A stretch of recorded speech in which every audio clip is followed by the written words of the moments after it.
Just like that, it's Thursday night, and you know what that means. It's party time with us. We're the Video Bros. I'm Bobby Munson, and the man sat beside me. He's the man with the angelic voice. He is Papa Smokes. Papa Smokes, happy Thursday. How you doing, brother? Woo, it's Thursday again, Munson time for Ring Respect Radio. I'm pumped up to do this. I hope everybody listening is. And you know what we got tonight. We announced it last week. It is a trip through the territories. You bet, Papa Smokes. It's going to be a gooder. Looking forward to talking about this one in particular as we allow people to start trickling into the show, get that chat nice and active. It's going to be a good time. But before we do that, Papa Smokes, you and I just got done wrapping up something brand new that's going to be dropping at Prairie Pro Wrestling this Saturday. You know, instead of the regularly scheduled weekly match at Prairie Pro Wrestling, you're going to get mine and Papa Smokes post-show review of Prairie Pro Wrestling's Redemption this Saturday exclusively on the Prairie Pro Wrestling YouTube channel. Looking forward to being able to bring that forward, Papa Smokes. I think that's going to be a great new addition. I think so too. It's a good idea because we just had the show Redemption on this past Saturday. It's still fresh in the PPW Nation's minds. Everybody's talking about it. All the wrestling fans in Saskatchewan are talking about this show. So why not get out there and put out a show that reviews it, that talks a little bit about it, that invites some discourse and some comments from the PPW Nation. Let's do it up and let's get some results. Let's all talk about this. Yeah, 100%. Looking forward to being able to drop that this coming Saturday. So make sure you guys are watching and checking for that. But it was a blast, Papa Smoke. I don't want to give everything away here for everybody because I really want to encourage them to be able to go check that out this coming Saturday. But what a blast it was to see the nation once again. Absolutely loved it. And packed too. My God, did everybody ever show up for this one? Everybody's busy in the summer. Everybody's got stuff to do and family and friends to see and all that. But I don't think our PPW Nation cares about that. If there's a show, they're going to be there in huge numbers. And wow, what kind of numbers did we have too? Absolutely spectacular. We turned people away. That's what it came down to, Papa Smokes. We were sold out. We couldn't put anybody back in there.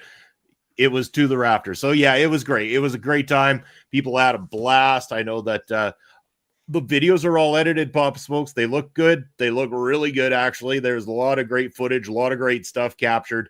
I was able to make really nice edits out of it. Actually, believe it or not, the way the stage was lit this time shows up really well on the camera as well too, so the entrances look even more boss than they normally do. So I was really impressed by that portion of it as well. So overall, yeah, fun time had by all. But speaking of fun times, I think it's time to go down the wrestling history path here, Papa Smokes, in what we would consider probably one of the more popular segments on Ring Respect Radio these days. It's a trip through the territories. We've been, and a big shout out to everybody on the Video Bros Network and OLE podcast that tunes in regularly to these shows, because it's now, coming up closer to a year. I'd say about a year and a half or just over a year and a half that we officially made the go at this, Papa Smokes. And, we didn't know what to expect from it when we first took it on or anything. It was something we were definitely passionate about putting out. We didn't know we'd have such great reception from the viewers and that this would become one of the regular shows that we wanted to keep and, keep going forward with. Even once we get through all these territories, we're already making future plans for how the direction of this is going to go. And for how much that we're both wrestling historians, but how much that we're learning throughout this, both of us learning about all the different promotions from the territories of the past and the way that the territory system worked before everything became national with the WWF.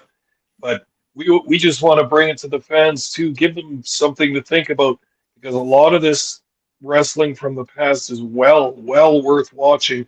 It's just that it's such a wide array of historical material out there that it's tough to sometimes pick your way through. But we just want to highlight the major territories throughout North America at this point. We might have some ideas for the future as well, but at any rate, we wanted to do North America, major territories in major cities and some minor cities as well, but just to kind of give an overview and to whet people's feet a little bit about what's out there and what can be watched, what's worth watching, and some of the time frames involved. Yeah, it's been fantastic, and looking forward to what the future brings for this as well, and bringing it to everybody. And look who's back in the house, Papa Smokes. It's our good What's up, boys? Time for another trip through the territories. You bet, BDJ. Thank you for joining us here tonight. Talking about Memphis wrestling here, Papa Smokes. And I know you now, brother. I know what you like to start off with. Give us a little rundown of the time frame, the past, the arena. Give us the lowdown on Memphis. For sure. In the old days, and we're talking about the 40s and 50s and 60s here, Southern wrestling was a little bit different. It didn't have the major cities at that time to really flourish. So a lot of these companies in the old days, as we've seen in other territories as well, went on the road a lot and would have a home base in a certain city, but would go on the road and do spot shows in the smaller towns. This is, of course, before the days where major companies would make money through advertising and TV deals primarily. This was the era of putting butts in seats, so to speak.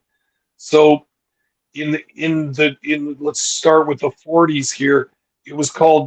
This area was called NWA Mid-America, and it was mainly in this area, Memphis and Nashville as the major cities, run by Nick Goulas in the old days. We've talked about Nick Goulas a couple times before.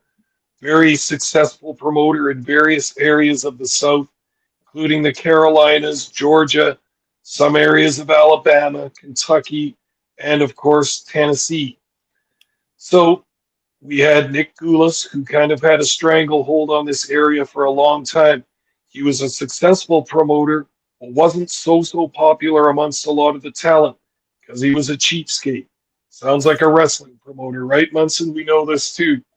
His payouts were not that good, and there was a thing about he had a son, George Goulas, who wanted to be a wrestler, but didn't want to put the time and the training and the repetitions in, yet his dad was still giving him decent spots on the card. This rubbed a lot of talent the wrong way, too, who felt, the guys that had paid their dues should get this favorable spot on the card. So there were problems with Goulas and some of his other talent in the beginning anyways. But Nick Goulas took on a partner named Jerry Jarrett. We know this name as well, famous name in wrestling. Took him on as a booker and as a assistant promoter in the whole thing. I'm sure Goulas was promoting and booking the major cities such as Memphis and Nashville, but had Jarrett kind of as his understudy doing the spot shows, going on the road with the guys, giving the finishes, giving the matches, booking the matches, all that kind of stuff. So eventually Jerry Jarrett had suggested, I want a piece of the company. I want points in NWA Mid-America. So Nick Goulas agreed to this deal and said, I'll sell you 10%. So Jerry Jarrett gave him an unspecified amount of money, but it would have been quite a bit for those days because Goulas was making quite a bit. And then Goulas screwed Jerry Jarrett out of that money, took the money, and there was no piece of the company that was going to be given to Jarrett. So a little bit of a screw job in business, in wrestling, if you can imagine that. We've seen a number of examples of this doing this series, and then there are many more that we could point to as well. So this angered Jerry Jarrett. It also motivated him too. And he said, screw this. I'm done with Nick Goulas and Mid-America Company. I'm starting my own company to run competition in these same areas, which of course can be a controversial move as well. It'll piss off the promoter that you just left as well. And it did. But Jerry Jarrett was smart about it. What he did was he scooped up Nick Goulas's top babyface, a man we all know by the name of Jerry Lawler. And Lawler was like a wrestling god, even in his young days in Tennessee. He had that charisma that the fans could get behind, and they never seemed to get tired of Jerry Lawler. So once Jerry Jarrett got Jerry Lawler into his company. Now the competition company, the offshoot company, is starting to outdraw and outperform the original NWA Mid America run by Nick Goulas. And Jerry Jarrett starting this company was the beginning of the end for Nick Goulas, but the beginning of something exciting for Tennessee wrestling fans. You bet. We're just going to pause for a second there to just get back to the chat here quickly. Papa Smokes saying hello to Astrid joining us in the chat. Thank you for coming in, Astrid. If you want to, Astrid was actually just live and interviewed by Mission Pro Wrestling over on YouTube. I believe that's the name, Astrid. Correct me if I'm wrong, but great interview that they did with Astrid, highlighting all the great stuff that she does.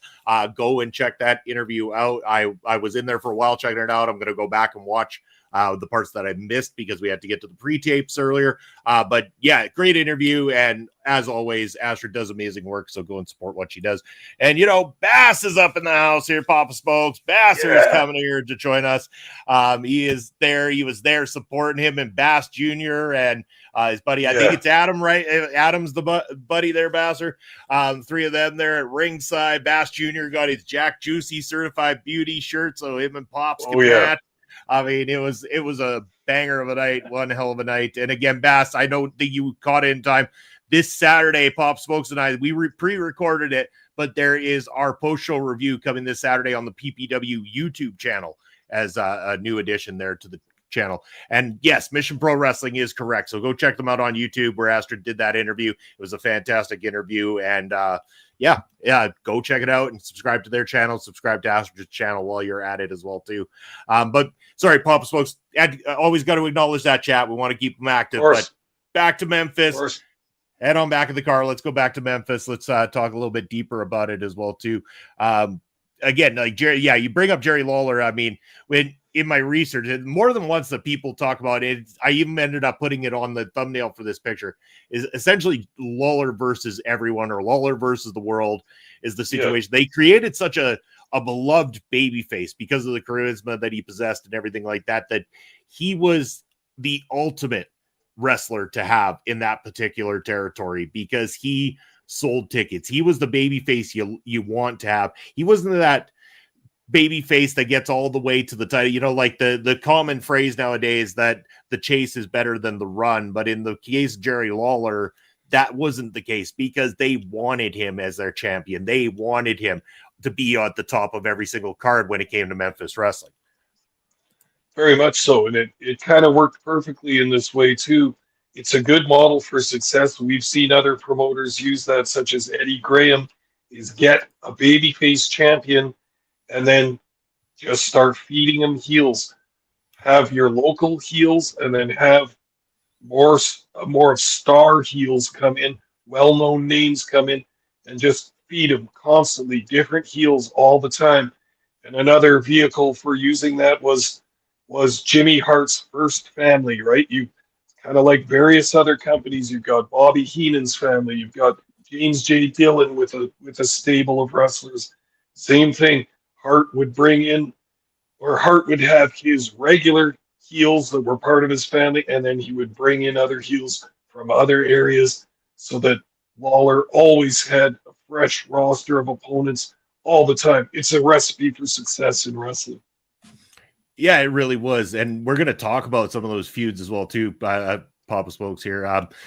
Just to not to even gloss over it, but some of the names that you're talking about, Jimmy Hart was there, Dutch Mantel, Austin Idol, Bill Dundee, just to name a few. Future stars, like, I don't think people realize that The Undertaker rolled through the Memphis territory, really kind of got his start out in the Memphis territory as well, too. For sure. And their venue, once Jerry Jarrett had the company, Jerry Jarrett called his company CWA, Continental Wrestling Association. So it had a new brand, a new look, and then they started running the Mid-South Coliseum in Memphis, which was a pretty big building, which was a 15,000-person building, and they sold it out a number of times and came close. I mean, for a smaller city like Memphis, it's not one of the large cities in the U.S., they were getting crowds of 8,000 and 10,000 every single week. That's quite outstanding. The run they Mhm. had is legendary. Getting more fans for a lower population density than some of the big cities like Chicago, Detroit, New York, even. So Jerry Jarrett was really hitting it out of the park with his new company. And then one of the big things that he did also was join the National Wrestling Alliance, which we've talked about before, which was a board of all the main promoters of all the territories who would get together for meetings, have a little fun, but also decide on one overlying champion for the NWA who would tour all the territories and do matches in each of the members' cities and presumably against their top babyface or top heel, come in, have that match. It would be a competitive match, and the local wrestler would come extremely close to winning, but probably not win that NWA title. But it made all the fans in that local area believe that, hey man, our top guy can hang with the world heavyweight champion. He came that close to winning the world title. We've got to see more of this. Our guys are legit. And that practice of having the traveling NWA champion legitimized so many wrestlers in so many different territories. Again, a blueprint for success, and all the promoters shared in that. All of them made money throughout this, and all of them made notoriety for their top guys, and then for the world heavyweight champion as well. Very, very interesting. And Jerry Jarrett being a valued member of the NWA. Yeah, watch. So look who's joining us now, Pop Smokes. It's our buddy STG. He's acknowledging my El Assassino shirt. STG, you might want to tune in this Saturday to Prairie Pro Wrestling's YouTube channel for our post-show review of PPW Redemption, where we talk very heavily about El Assassino. Some maybe interesting surprises in there for you as well, too. So feel free to check that out. The time that we would normally post a wrestling match over the Prairie Pro Wrestling YouTube channel, Papa Spokes and I did a review of the show, broke it down, talked about El Assassino, talked about the championship. It's all there for you. So I don't want to go too heavily into what I said because there might be a little twist and surprise in there for you. So make sure to tune into that. Who would you guys take for PPW and put them for a run in Memphis? Good question. Great question. And I mean, you know, like you talk about the heels that a Jerry Lawler needed. Why not an El Assassino, Papa Spokes? You know, like, again, Memphis people, again, we will talk about it in a bit when it came to Andy Kaufman, but it was so easy to become very hated in Memphis. It just took a few words and a smug attitude, and El Assassino oozes those things. He would add that crowd throwing stuff at him. They would have been trying to take stabs at him. I mean, literal stabs, because we're talking about the territory days. Yeah. I really think El Assassino would have been money working with Jerry in Memphis territory.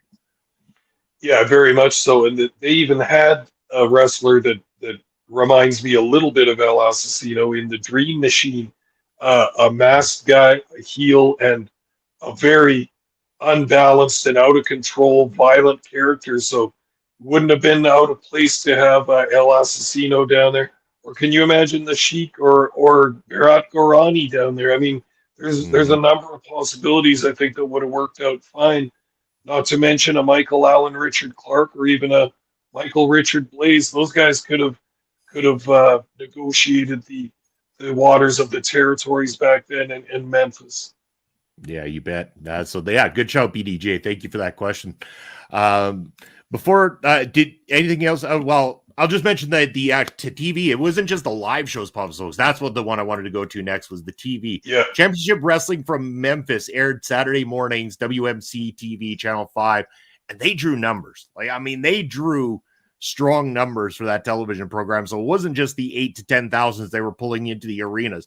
It was the people that were watching every Saturday afternoon, I believe, with the Memphis Wrestling Show. Fantastic business that they were doing.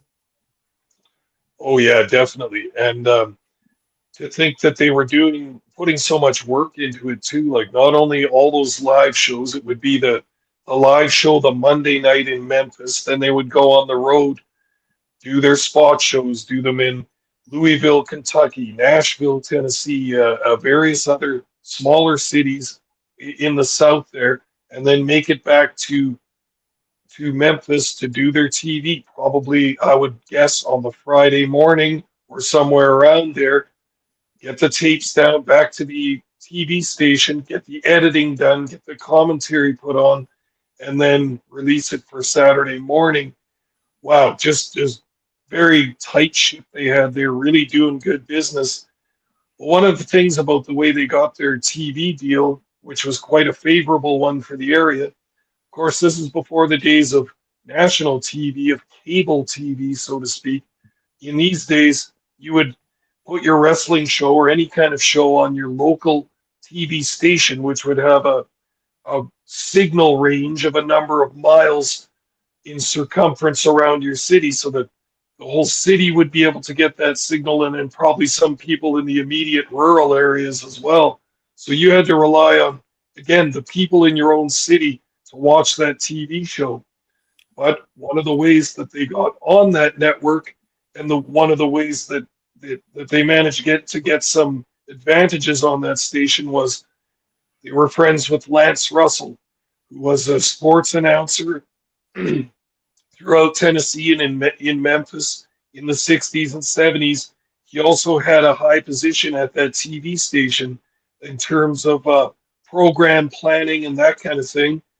So once they recruited Lance Russell to be their wrestling announcer, not only were they pleased with his wrestling announcing because he had so much sports experience, but once he believed in the project, he was their man in Amsterdam, so to speak, down at the TV station, who had some influence, who could pull some strings for them, who could get their show on a favorable time slot. And that Saturday morning time slot was not thought of as a prime spot, except that shows on the weekends would sometimes get preempted for other sporting events, such as pro baseball games, basketball games, football games, etc. So wrestling shows sometimes were subject to being preempted by other things. That's why Lance Russell said, let's put it before noon. Let's put it at 10 in the morning. A lot of the kids will want to watch it at that time, and people are home at that time and can make that commitment to watch the show. That ended up being one of the strokes of genius that got their TV so over in that area. You bet, yeah. And hello to Mel Ball joining us there, saying good evening, hey, Mel. Gentlemen. Our good friend Mel, who you can now catch back on OLE podcasts with the Strong Style Chronicles, in particular Noah Unleashed and Strong Style Fashion. Both those shows available now on YouTube, so go check them out. Yeah, it was a great, like you said, great stroke of genius by them, Pop Smokes. But here's the thing: you can have the TV. You can have the right announcer in place, but if you don't have the right content in place, it's probably going to end up falling flat. And you have to have interest, and you have to have good rivalries in order to contain that interest. And that they had. And I mean, we'll talk about Jerry Lawler in a minute, because he carried a lot of that on his back, a lot of it anyway, and had some of the greatest rivalries there. But let's talk about one that maybe it's not that they forget this rivalry, but probably forget that maybe this rivalry sparked up in Memphis Wrestling. And I'm talking about a tag team rivalry between the Rock and Roll Express and the Midnight Express. Oh, hell yeah. You're talking about Clash of the Titans here when it comes to tag team wrestling in the territories. And this was just a license to print money back then. You had the Rock and Roll Express, Ricky Morton and Robert Gibson. Morton's brother had been a wrestler. Gibson's brother had been a wrestler. So both these guys were familiar with the business, got excellent training, and learned the ins and outs of the business and how it draws money. Then you had the Midnight Express, another team of experienced veterans, and with a young upstart manager who we all know by the name of Jim Cornette. And these two teams worked together and managed to create some magic. I mean, those are some of the most perfectly crafted and most exciting tag team matches in all of wrestling history, absolutely for sure. And they took this act on the road for a long time and did so much good work together. that's another thing about these trip to the territory segments is that wrestlers now still to these days can look at some of these old matches and pull some of the wisdom out of them, or at least know to ask questions. Why do they do it that way? It looks great, but why do they do it that way? Why wouldn't they do it this way? It makes a conversation because you see the real masters in action. I mean, Jerry Jarrett was extremely skilled at booking and at picking talent. And when he put something together, you knew it was probably going to be pretty good. But when he had veteran and very clever talent like this, also inventing new spots, inventing new tag team tropes, and just working so hard to get their product over, you knew that when all these minds got together, it was going to make some magic, and boy, did it. Oh yeah, for sure it did. Another feud that we could talk about, this one more to the mid 80s, but we talked about the Pofo family here on the channel before. We did a whole Ring Respect Radio to an homage of the Pofo family, but they ran IWA, or sorry, IW, my apology, ICW at the time that countered CWA, and a lot of the times they were looked at as kind of like the outlaw show in comparison. Yep. At the time. But then that heat turned into kind of a real life thing when Randy made his way into the Memphis territory. For sure. And you know that Jerry Jarrett was watching some of these wrestlers in neighboring promotions just all the time, just saying, well, who could I trade talent with, and who could I bring in, and what more heels could I bring in for Lawler to fight? And man, imagine getting your eyes on a young Randy Savage, or Lanny Poffo for that matter, but a young Randy Savage. You were seeing the raw talent back then, and you knew that Jerry would bring him in and give him a good payout so that he would come back. Yeah, you bet. Now let's go to Jerry Lawler now, Papa Smoke. So I mean, there's a lot of great feuds, but Jerry Lawler had multiple. And I mean, he carried this across. And I mean, you can only have a good feud if you've got the right bad guy in place. He had against Austin Idol. Austin Idol's a name I don't know. We brought him up a little bit on the channel, but we haven't talked a lot about Austin Idol here. But Austin Idol had a great feud with Lawler in this time during around it was about the late 80s, I believe that one would have taken place. Yeah, and to anyone that's not familiar with Austin Idol's work, he never made it into the upper echelons of being a hugely popular wrestler, but make no doubt about it, he's an old school guy. He was trained in the ways of the old school, in the ways of how to be a successful heel and how to get that heat over to the crowd. So him already with an excellent skill set and an excellent mind for the business could have a great feud with Jerry Lawler. The work those two did together was awesome, and you know that Jerry Jarrett loved to have Austin Idol there. Kept him on the roster for a little bit, but after that, even kept bringing him in because the fans would respond to him. Yeah. Jerry Lawler also had his problems with Bill Dundee, long-running feud that those two had, bloodshed, loser leaves town, hair versus hair, you name it. But the one thing that always was true about these two, pretty much sold out the Mid-South Coliseum every single time that they were in a main event together. Oh, yeah. And this was a feud that went on 10 years or more, off and on, because the guys could make magic in the ring. You talk about skills in the ring. I mean, there's two of the best punchers in wrestling history right there, Lawler and Bill Dundee.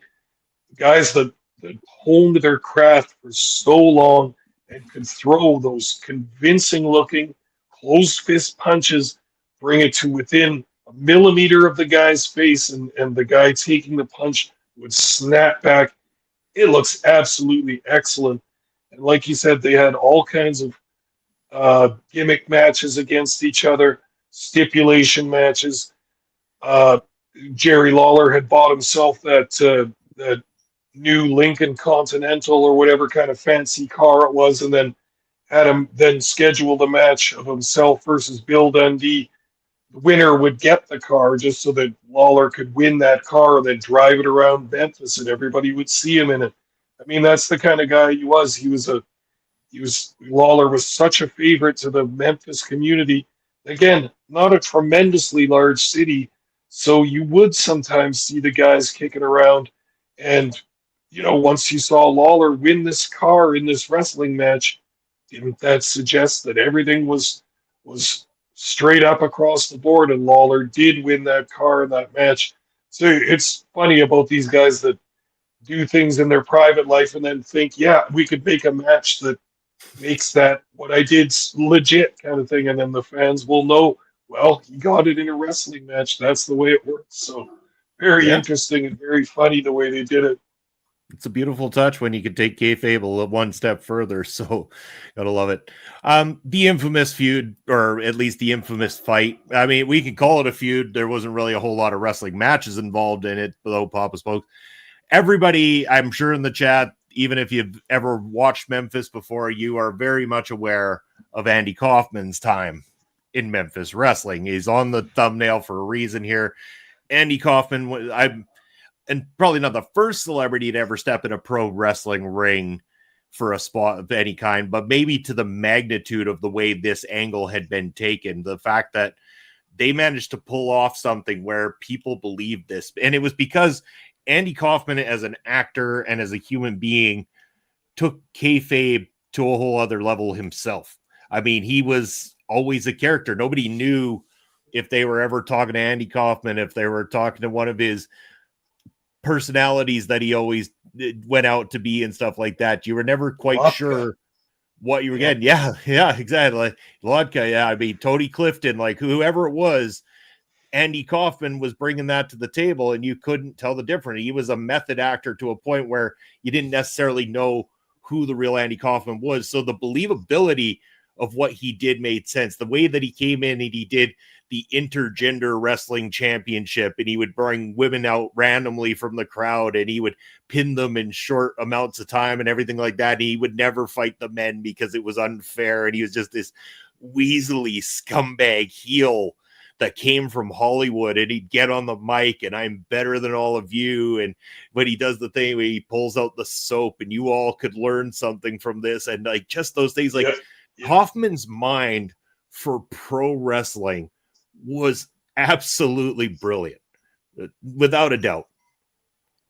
Very much so. And just to kind of set the stage, Andy Kaufman was the biggest and most popular comedian in America at that time. He was, the Eddie Murphy of his time, the Dave Chappelle, the Jim Carrey, or even now the Shane Gillis, the guy that gets on Saturday Night Live, the guy that's got a hit TV show on a network, and the guy that sells out all of his stand-up comedy dates in all the big cities, becomes interested in Southern wrestling and leaves New York and Los Angeles and Hollywood because he's got a love for old school Southern wrestling. Starts, as you said, doing this intergender thing where he's picking ladies out of the crowd and having matches, bragging, making so much heat throughout this, of course, being, as they used to call it, the ultimate male chauvinist pig.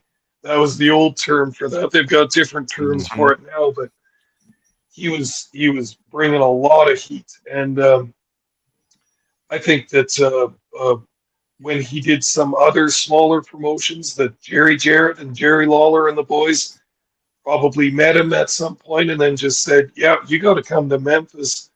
We've got a hot thing going on here. We can't print enough tickets for all the fans that want to see this. Come in and do it here, and we'll run a big angle. You can do some of your intergender matches and all that, but we want to see you. We think we can do bigger. We think we can do better. That's when his heat with Jerry Lawler started up. And then I remember as a kid seeing that clip on TV of Lawler and Kaufman's match in the Mid-South Coliseum. Lawler lets Kaufman, come on, I'll let you do the first move, put a headlock on me. Stalling and heel stalling the entire time. And then finally Kaufman gets the headlock on Lawler. And now he's feeling better about it, and he's going to put it on tighter. And Lawler just picks him up in that side suplex, and Kaufman's hurt. And then the two pile drivers, which of course was a banned move in Tennessee at that time. Should say with quotation marks, it was a banned move in wrestling in Memphis at that time. So the heat that he got with that, and the mainstream media covering that. Of course, the mainstream media kind of knowing the deal about wrestling, but if the waters are a little bit muddied when you bring in a celebrity from outside the wrestling business, and all those dramatic pictures of of Kaufman being brought out of the ring on a stretcher with the neck brace and everything. There's that famous picture of him being led by ringside, and there's little teen Jim Cornette, the ringside photographer, just with bugged out eyes looking at this too. And such classic material came out of that. And the major newspapers were reporting this. Andy Kaufman, America's biggest comedian, injured in pro wrestling matches. So it brought the mystery, and it brought the whole excitement to the Memphis wrestling scene too. And then nobody could get enough of this idea that Andy Kaufman was going to fight Jerry Lawler for real. Then they did the appearance on the David Letterman show, which I'm sure a lot of fans have seen that clip too. And they make no bones about it. They're just completely working as wrestlers on that show. And Kaufman goes on that profanity-laced tirade of screaming, swearing, and berating Jerry Lawler. A bemused Jerry Lawler who's kind of just grinning through the whole thing. Letterman, the expression on his face, he doesn't know what the hell to think about this, nor does the crowd. And it ends up with Lawler slapping the taste out of Kaufman's mouth. Kaufman with a little bit of blood coming out of the side of his mouth. Like, gave him a good real shot. And man, this just started a thing that was just unstoppable heat. And they must have made so much money off this angle.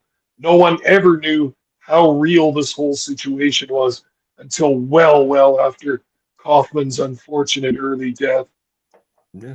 Well, and I mean, on a late night talk show, like you said, the exposure that got in itself, and they played it up well. Like, I mean, I remember it too, and the drop of the F-bombs, and and Kaufman doing the whole, I apologize, David, I know you can't say those words on TV, and then Letterman with that sly little line of like, well, you could say some of those words on TV, but maybe not all of them.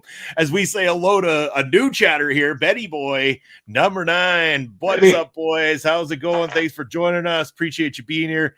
BDJ mentioned that Andy's friend was the ref to make sure he would always beat the women. Yeah, again, I mean, it was staged, but it was staged in a way that was done perfectly. I mean, the biggest fear on the side of Kaufman was, his people wanted him to not do it because they were worried about the effects it would have on him moving forward as an actor and stuff like that, how he'd be perceived, but he didn't care. And I think that was and everything. Oh, there we go. Benny Boy's Bass Jr. There we go. Bass Jr.'s got his own account. He's watching us now. There you go. Bass Jr. Thanks for joining us, buddy. Hey, buddy. Having you here.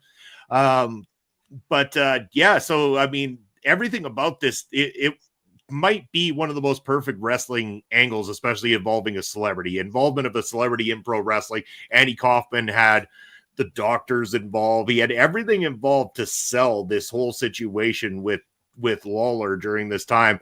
And it took having somebody that the magnitude of Lawler, the absolute, adoration of the fans for Jerry Lawler to be able to pull this off. And it took Kaufman to be such a sleazy Hollywood scumbag, and that's what he portrayed, a sleazy Hollywood scumbag, and he did it so brilliantly that by the time you got to this, everybody was eating out of the palm of their hands. And to this date, we still talk about it because it is one of the most infamous things in pro wrestling, and one of the times where a celebrity in pro wrestling was used to the best of the ability. This was one of the best uses. I will make this argument with anybody, even a modern day fan.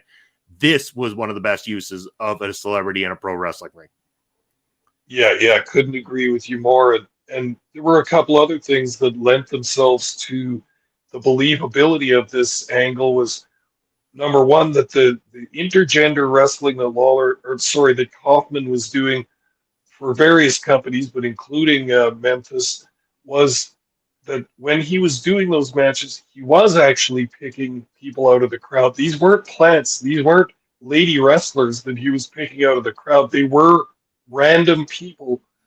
So with these ladies that he picked, not being smartened up to the business and not having anything to follow or anything, we're going in there angry to try and beat up and pin Andy Kaufman. So to his credit, he had a couple of fights on his hands there. I mean, you could say, well, he's the man, he's stronger. Yeah, but he's not a big guy at all. And No. he had some angry ass women coming in there defending the fairer sex, or they defending their they gender. fought him. They fought him good too. Very much so. And you've probably seen that clip of it is in Memphis where they had a lady named Foxy, Mm-hmm. and she wasn't taking any guff from Kaufman at all. She was the one that came in and almost got him. Like, she was a scrapper. She had all kinds of fight in her.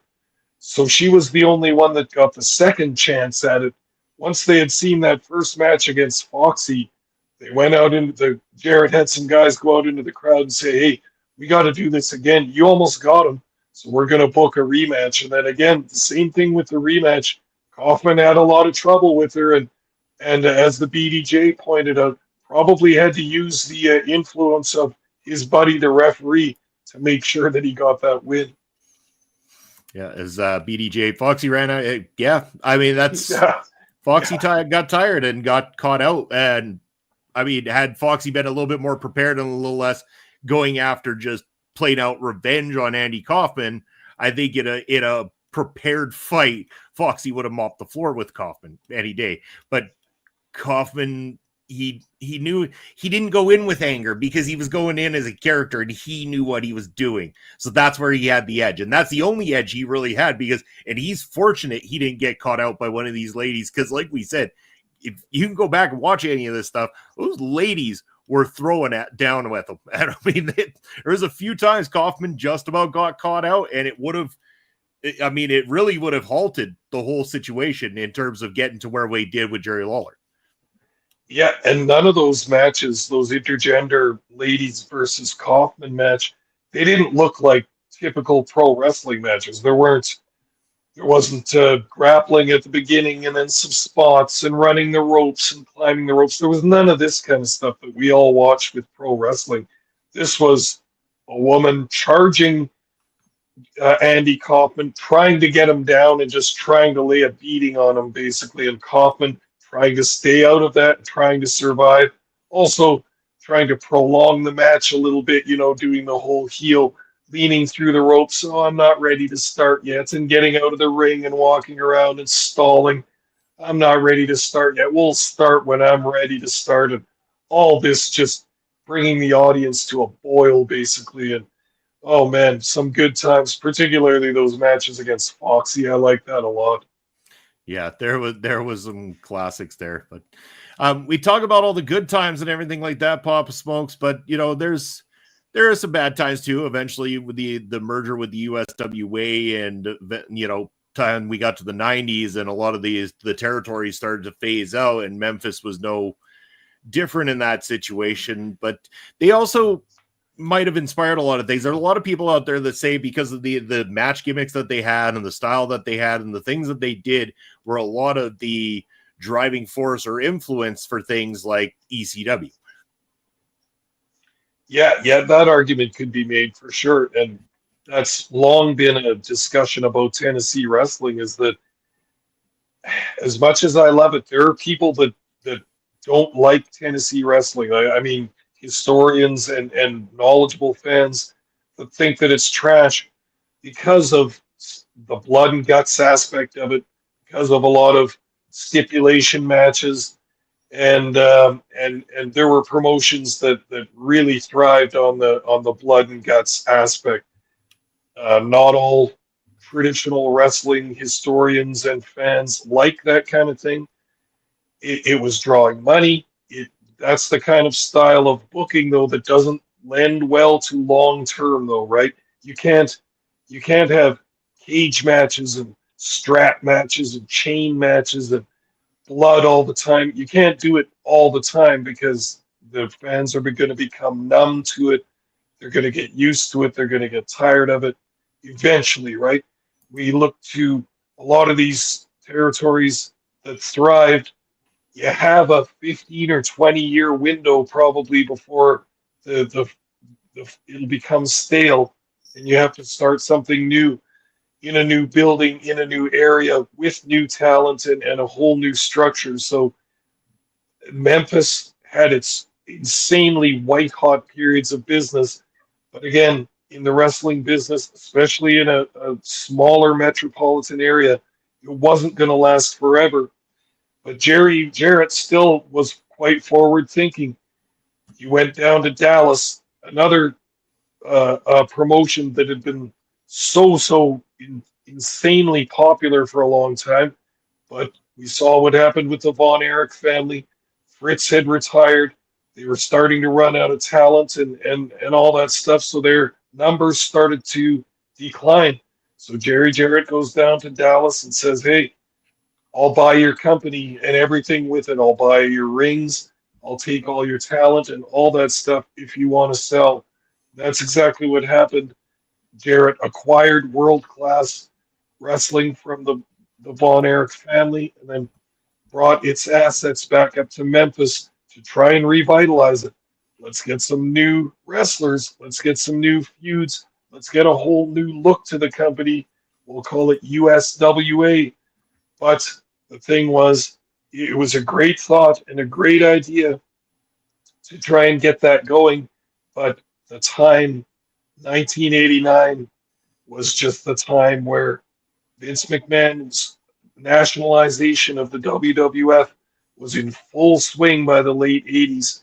And he was going around to every promotion, picking up all their best talent, bringing them to New York, and just raiding rosters and also doing some other underhanded business tactics just with TV deals and that sort of thing too, just to make sure that his competition would not be a thorn in his side, would not be any threat to him.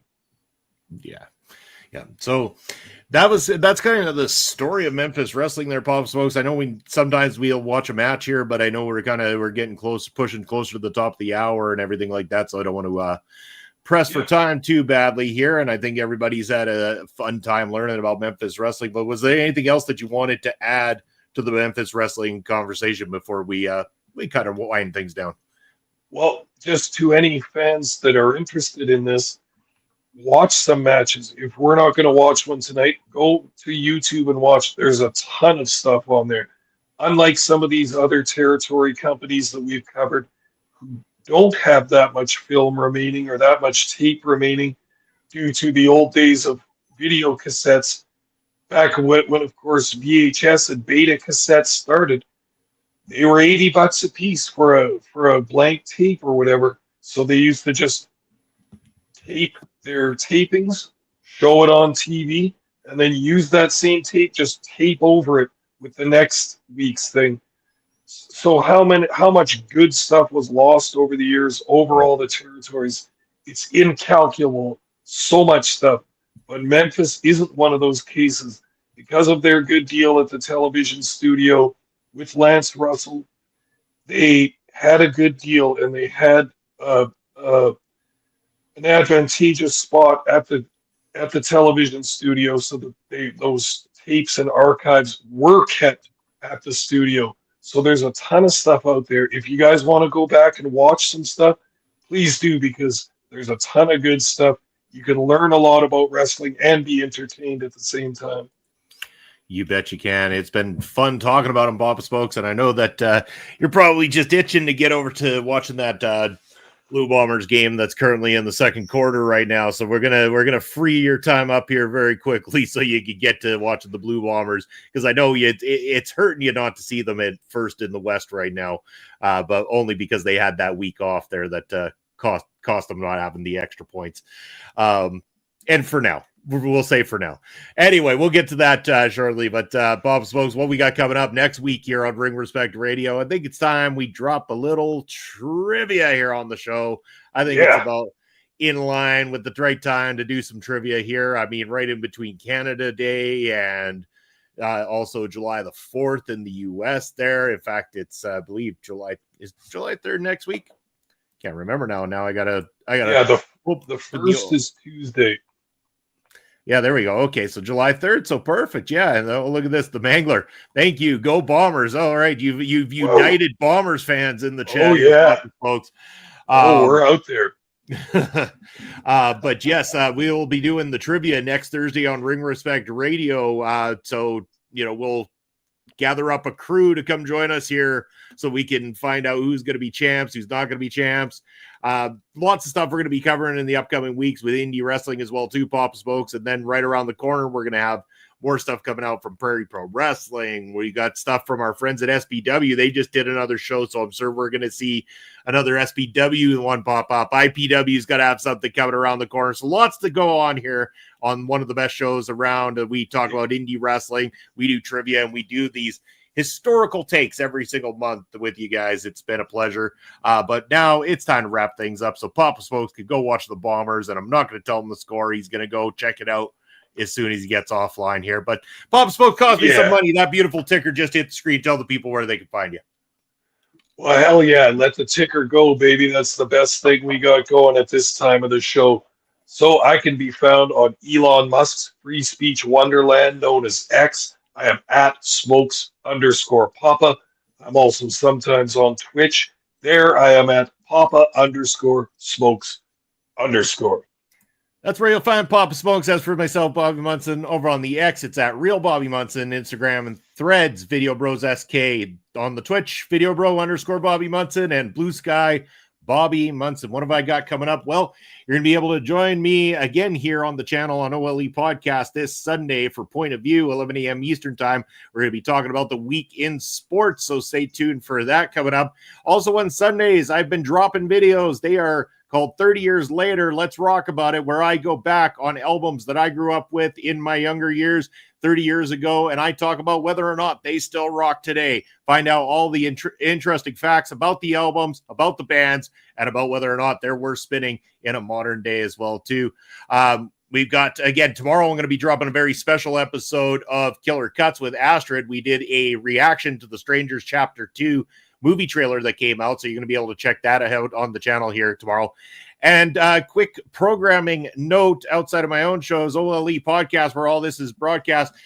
Tomorrow there will be no Mother Talking Post show. They are switching over to Monday nights for the next few weeks there. So that's going to be coming up starting this coming Monday. So don't expect the Mother Talking Post show tomorrow, but expect the regular schedule as always. And there will be lots of great stuff coming up here on the channel. So stay tuned for that. Make sure to like, follow, subscribe. If you're watching on repeat, leave us a comment and hit that notification bell. Then you'll never miss out on a single show that drops right here on the channel.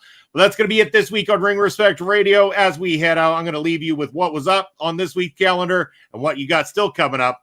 We will see you next Thursday night. Take care, everybody. Never gonna stop, never gonna change, never gonna do the things you say. I run my own way to get there. Things are calling and I don't seem to care. In the air, no more crowd, just the opposite kind of few clouds. So tell me this time is coming, for the sake of all your lies.